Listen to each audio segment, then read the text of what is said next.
On est vendredi le 21. Est-ce que c'est l'été aujourd'hui ou c'était hier ou c'est demain ou c'est quelle heure l'été? On est dedans, là. On est dedans. On va commencer l'été sous la pluie. Ça a l'air. Ça a l'air. Je vous parle du bilan de fin de session à Ottawa. Le Bloc se comporte en adulte comme Yves-François Blanchette. Les prêts à boire à la SAQ, il y en a-tu trop? On va parler de ça. Just Stop Oil. Gang de débiles.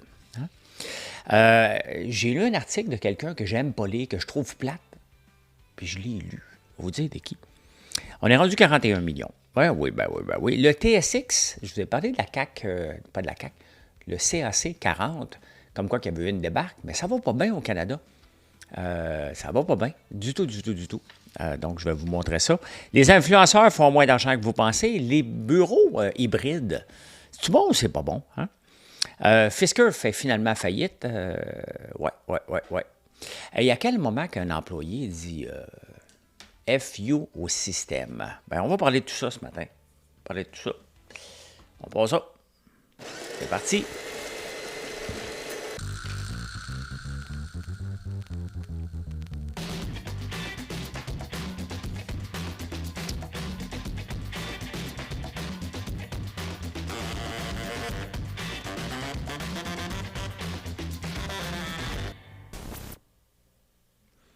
Ah, puis vous pensez que c'est tout, hein? Ah, ce n'est pas tout. Il y a des nouvelles sur les femmes et le dating dans la section insolite.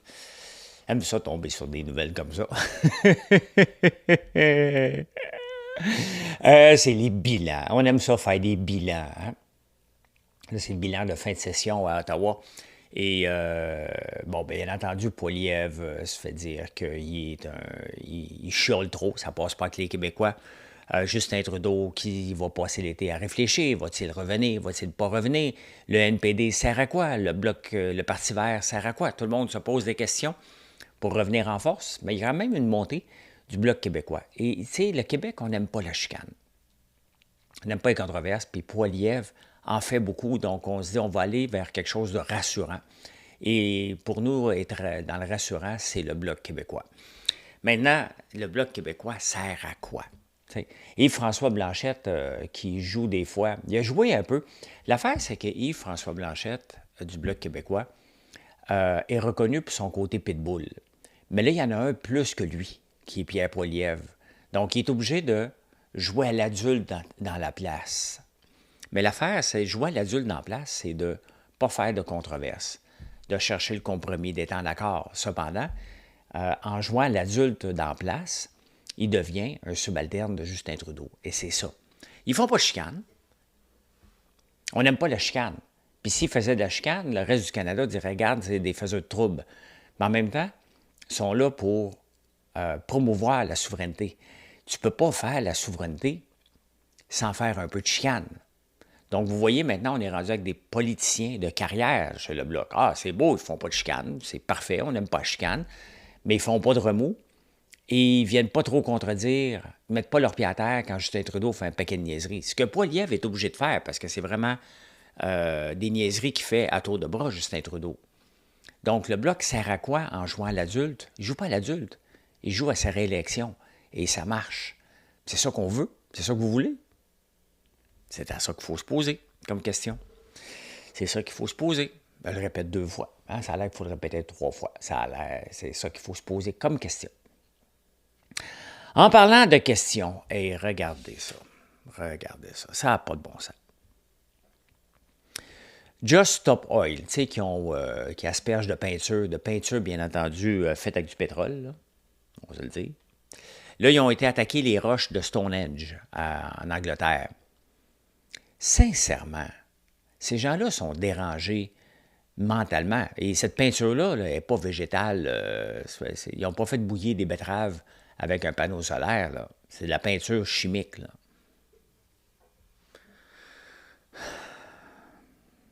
Il y a des gens qui ne sont pas bien. Hein? Il y a des gens qui ne sont pas bien. Tu peux manifester ce que tu veux, mais toucher à des monuments comme ça, ils vont l'enlever, la peinture. Il va falloir qu'ils passent le gun à pression, mais sincèrement,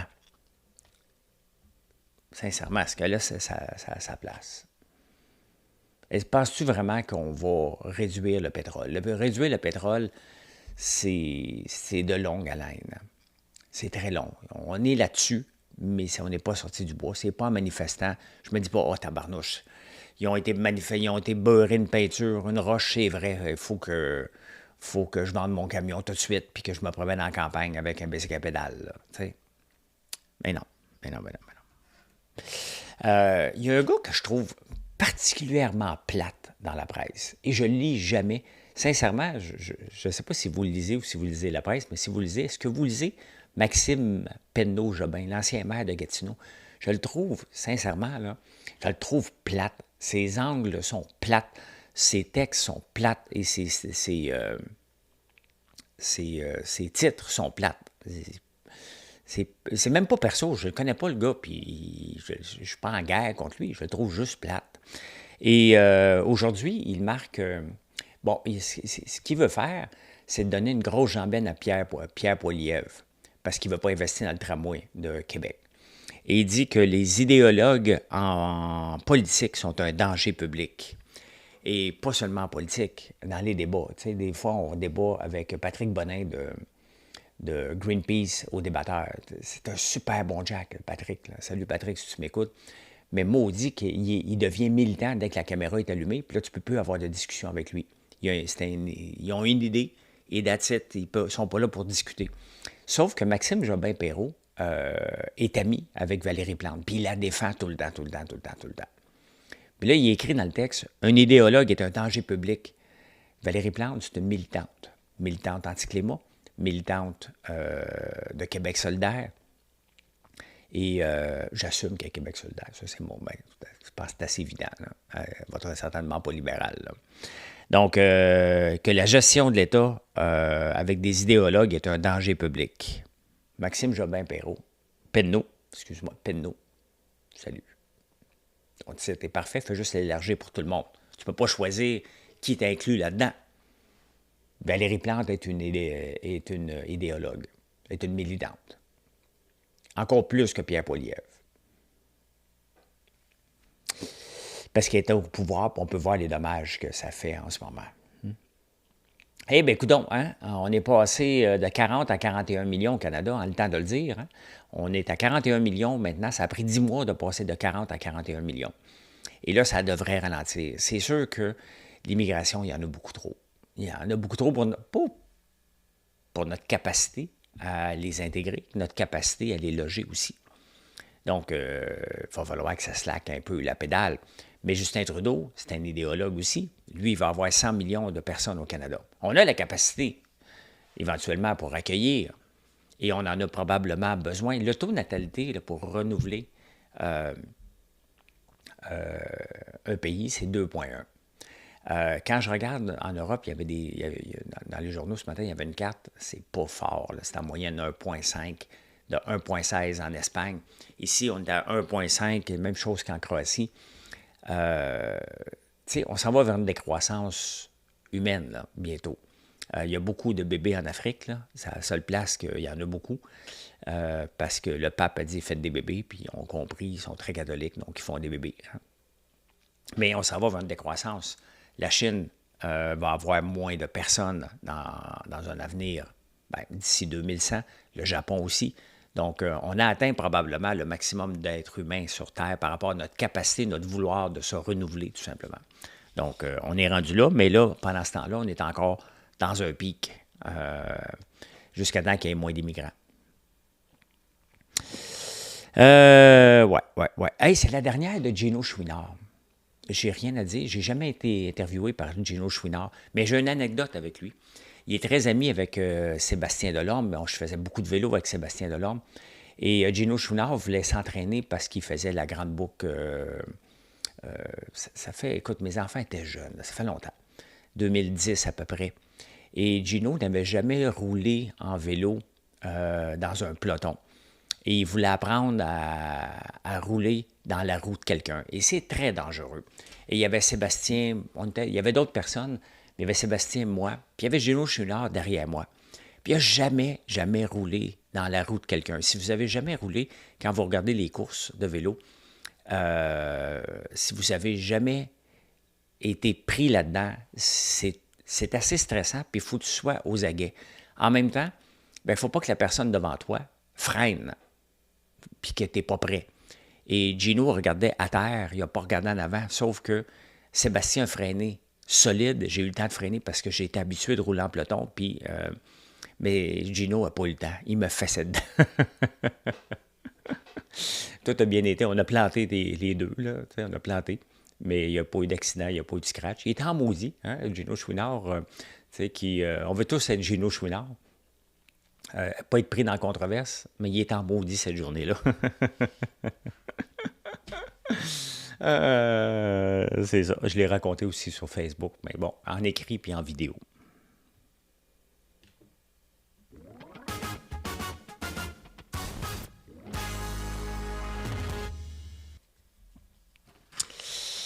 Prêt à boire à la SAQ.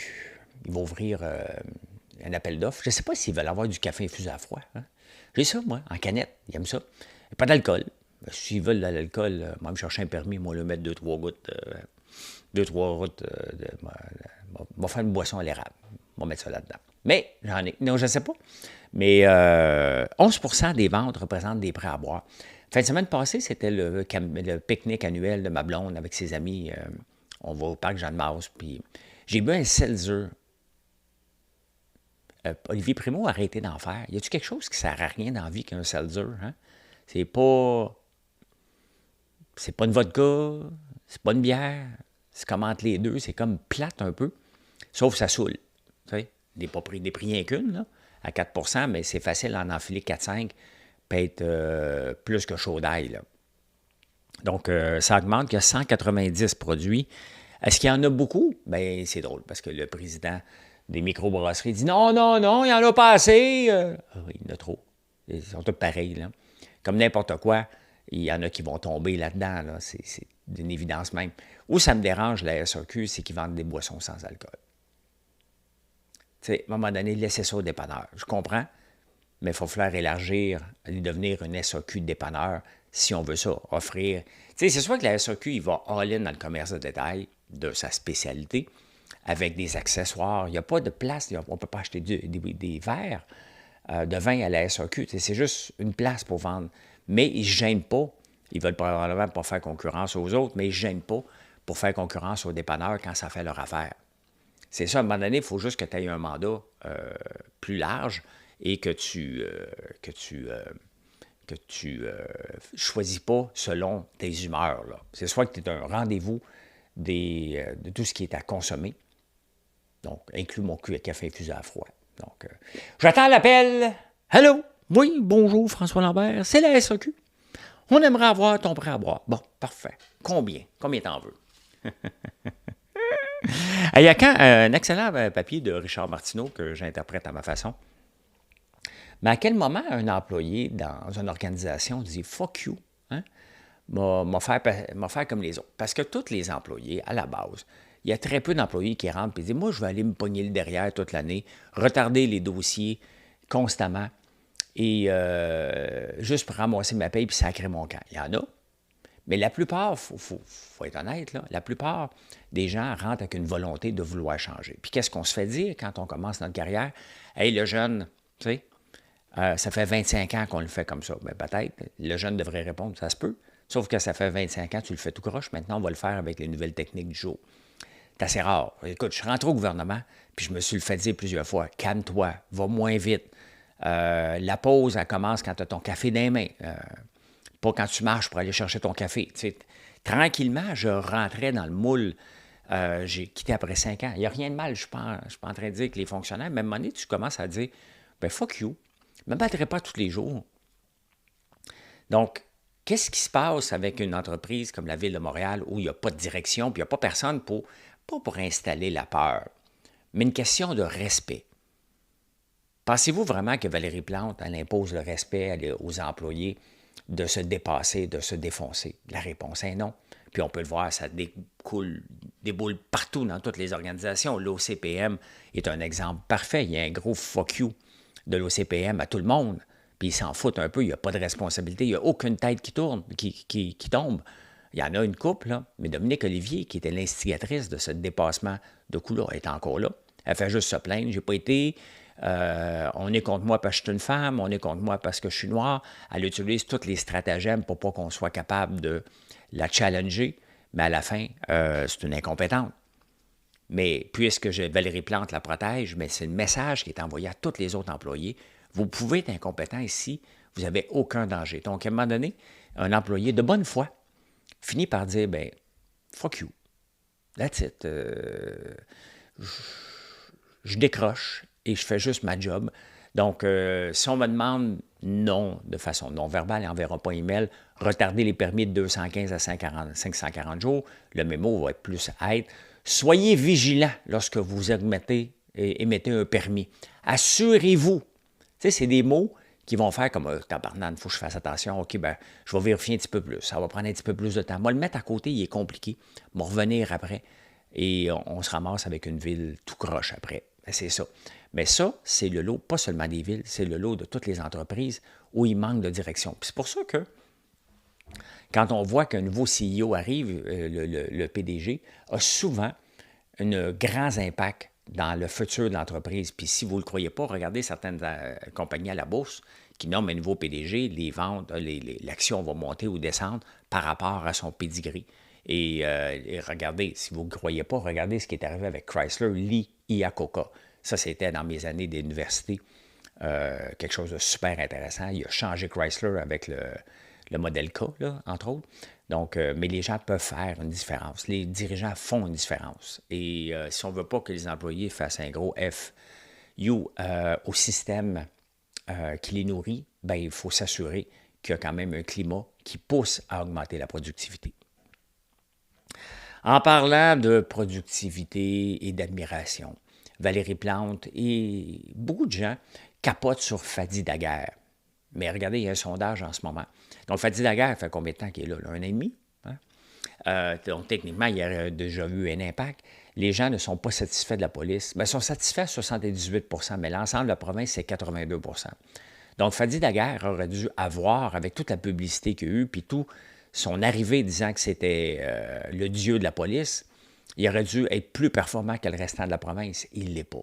Tu sais, ça me fait penser à Yoshua Bengio, le maître de l'intelligence artificielle, qui est un génie de l'intelligence artificielle, sans aucun doute, qui est une sommité en la matière.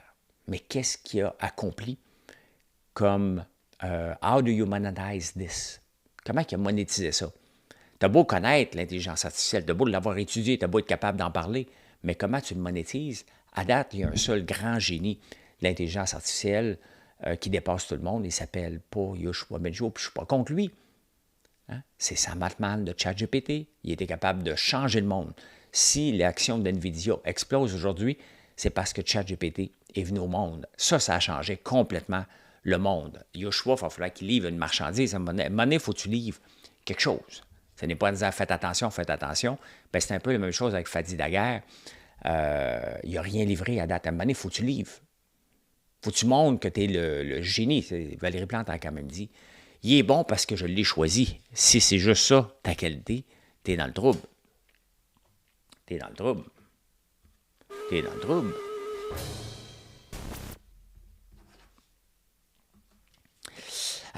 Écoute, dans le trouble, ben, tant qu'à être dans le trouble, je vais vous présenter une compagnie, une auto. En 1971, pensez-y rapidement pendant que je m'installe. À quoi vous pensez? À une Pinto. Hein? La Pinto. Regardez l'annonce. C'est sorti en septembre 1970. Là, je suis le 21 juin 1971. Je suis sur le bord d'avoir 4 ans. Donc, j'ai 3 ans moins quelques jours.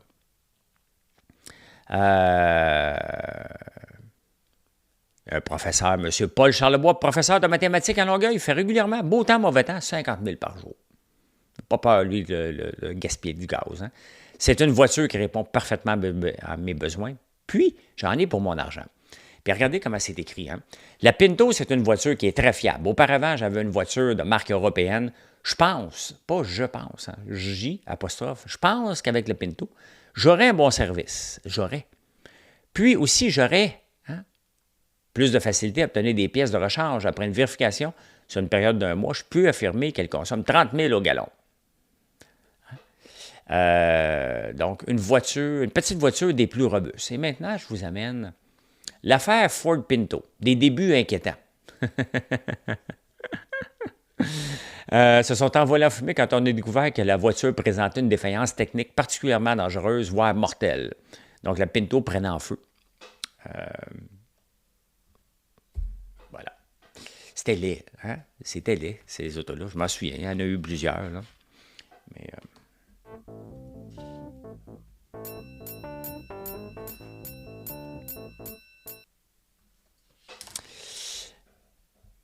je vous parle souvent, à tous les jours, du S&P 500. Et je vous dis que investir au Canada, c'est facile de demander aux gens, faut que tu investisses au Canada, puis aux grandes banques, puis aux fonds, puis les caisses de dépôt.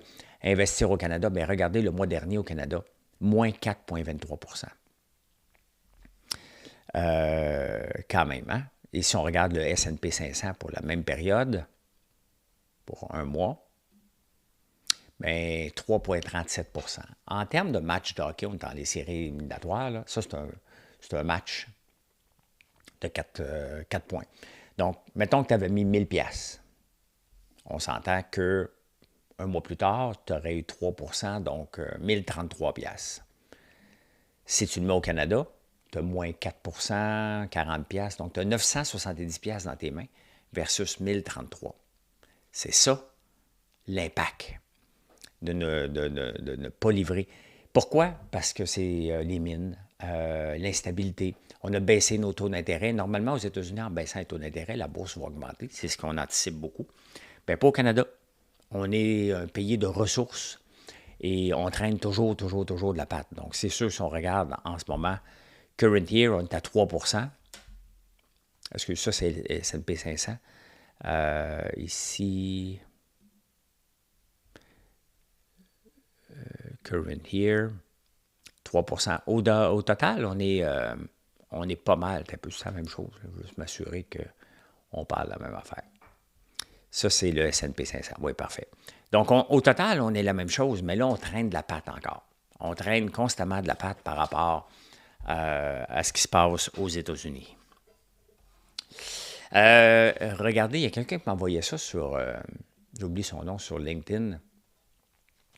Mais regardez les autos électriques. Hein. Fisker vient de faire faillite. Enfin. Hein? Il vient de vendre sa maison de 35 millions qui valait plus. On a Nordstrom qui a fait faillite. Proterra, que je ne connais pas. Arcimoto qui a fait faillite. Ça, c'est depuis un bout de temps. Les autres qu'on connaît, Nikola, hein, ça vaut moins 99,5 Le patron s'était fait prendre dans un scandale aussi, donc par rapport à son plus élevé. Il y a Lucide aussi, moins 96 Rivian, qui fait des camions. Donc, c'est chiannant, maudit, acheter une auto ou un camion de ces gens-là, quand on le sait qu'il y en a qui font faillite. Rivian, qui est rendu à moins 94 de son plus élevé. Et le dernier, c'est Tesla, par rapport à son plus élevé. Mais c'est sûr qu'il y a beaucoup de hype avec Tesla. Tesla ici. Bien, regardez, dans son plus élevé, Tesla valait 400 pièces, ça en vaut 185. Ça a l'air que ça va valoir 2600. Il faut se calmer quand même, là. Mais on peut voir que Tesla en arrache comme toutes les autres. Hein? Comme toutes les autres. Il y a de la compétition, bien entendu. Là. Pendant que je suis là, regardez NVIDIA. NVIDIA qui continue à monter. Probablement l'entreprise qui va valoir 4 trillions. La première, c'est une performance exceptionnelle. Maintenant, est-ce que c'est dangereux? Oui. NVIDIA qui a déjà connu 2 séries de baisse. Et ici, mon graphique, là, je veux juste m'assurer que je ne suis pas en face dedans, là, comme ça ici. Bon, parfait. En 2007, premier crash, c'était en 99, hein, de 2002. Il était en bourse depuis 1999. En 2002, l'action vaut 60 cents. Elle tombe à 11 cents. Ça a pris du temps après ça que ça remonte. Et ça remonte jusqu'en 2007. Crash encore boursier, ça redescend. Ça monte à peu près 1 pièce, ça redescend encore à 14 cents. On arrive en 2008. Non, ça c'est en 2018. 2018 monte jusqu'à 7,30, descend de moitié encore. On arrive en 2021. 2021, ça vaut 33 piastres. Ça descend à 13 piastres.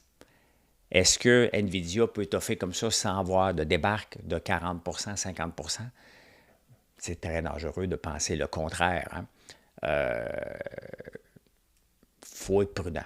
Faut être prudent. Je enjoy the ride comme vous autres. Si vous avez des fonds, j'en ai un avec IGM qui a du NVIDIA là-dedans. J'ai un autre fonds technologique. Je profite d'une belle ride. Est-ce que cette ride-là va se terminer? Bien, j'espère que non. J'espère que cette fois-là, ça ne tombera pas de 50 mais il faut être prêt. Il faut être prêt que ça peut arriver. C'est sûr que si NVIDIA, en ce moment, tombait de 50 il emmènerait dans son sillage tout le reste de la techno. Donc, on ne veut pas ça, mais c'est de rêve en couleur de penser qu'à un moment donné, il ne va pas avoir une prise de profit, une inquiétude des investisseurs. Donc, est-ce que c'est le temps d'embarquer? Ça, vous le savez, ça vous appartient.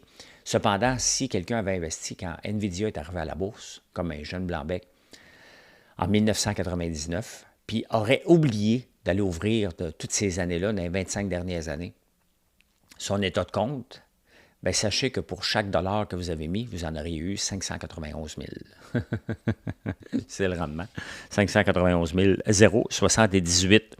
Donc, mais vous le voyez que pour avoir ce rendement-là, en date d'aujourd'hui, il fallait avoir des nerfs d'acier d'accepter que ça a tombé des fois jusqu'à de 90 cents à 12 cents. Là.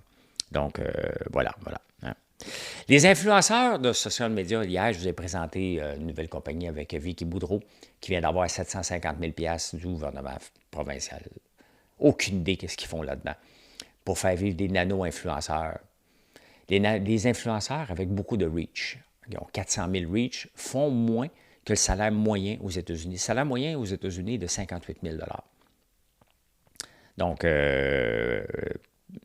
58 084 et 48 % des influenceurs avec un gros reach font moins que 15 000 par année. Qu'est-ce que le gouvernement fait pour donner de l'argent à des nano-influenceurs? C'est pas un job, c'est un part-time, c'est un hobby. Vivre des médias sociaux, là, juste des médias sociaux, c'est un job and a half. Donc, qu'est-ce que le gouvernement fait là-dedans, sachant ces chiffres-là?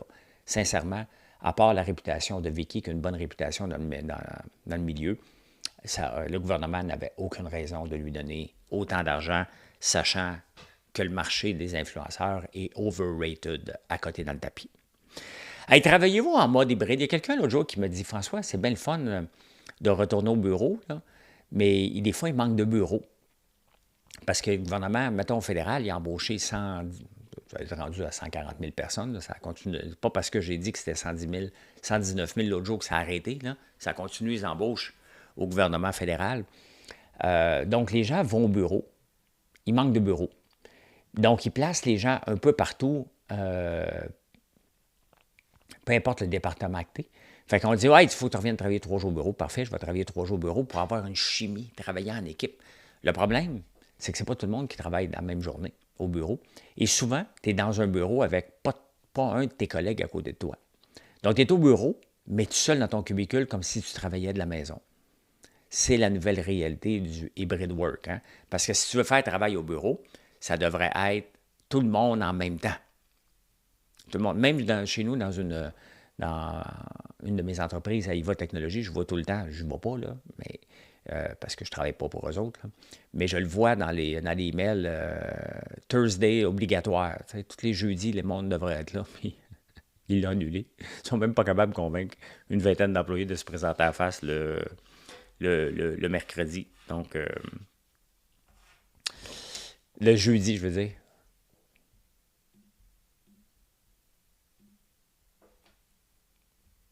Regardez ça. Il n'y avait pas de problème de son. Je suis en train de... L'Inde bat la Chine maintenant. Et il y a toujours une course vers des placements. Et moi, j'ai déjà investi. J'ai encore des placements dans le FXI. Je vais aller vous le montrer après. Mais c'est ça ici, MSCI China, qui a été mis... Bon, si on regarde depuis 2020, il a monté à 75 % de rendement. Et il dégringole après. Regardez la Chine qui est à peu près le même pace que NVIDIA, rapporte depuis 2020, depuis 5 ans, du 100 %. Donc, c'est intéressant. Cependant, l'Inde va faire la même chose que la Chine, hein, va finir par retomber éventuellement. Donc, soyez prudents. Soyez prudents. Ce n'est pas parce que vous voyez que ça monte en ce moment que c'est nécessairement FXI. iShares China Large Cap ETF. Je vous parle de mes bons coups, mais j'ai des mauvais coups aussi. J'aurais dû vendre à un moment donné ça. Ça a déjà monté jusqu'à 70. Regardez, c'était depuis 2004. Ça fait longtemps que je l'ai. Il a été très rentable, mais regardez, hein, ça monte, ça descend selon les sanctions et les chicanes un peu partout. Là, c'est vraiment très bas par rapport à mon prix d'achat. Donc, je perds de l'argent sur papier là-dessus. Mais c'est ça. Quand j'ai acheté, il y avait ce graphique-là aussi. Parce que c'était bien avant 2014 ou 2010 que j'ai ça. Donc, des fois, il faut prendre des profits. Et comme tout le monde, hein, je ne suis pas parfait. Et des fois, je fais des gaffes avec mes placements parce que je les oublie, puis je pense. Un peu comme Coca-Cola, que je pourrais me faire avoir. Ça fait longtemps que je l'ai. Mais je le garde. Je le garde. Hein? C'est comme ça. C'est comme ça. Mais on ne pensait pas que la Chine était pour ralentir à ce moment-là, qu'il y aurait un mouvement contre la Chine. L'Inde, quand ça va devenir très hot, il y a peut-être encore quelques années devant vous si vous voulez investir en Inde. Moi, vous savez, je me tiens loin, en tout cas, des compagnies. Puis malgré que là, j'avais un fonds des 25 plus grandes entreprises chinoises, mais Alibaba a tellement mangé une volée que ça n'a pas aidé du tout.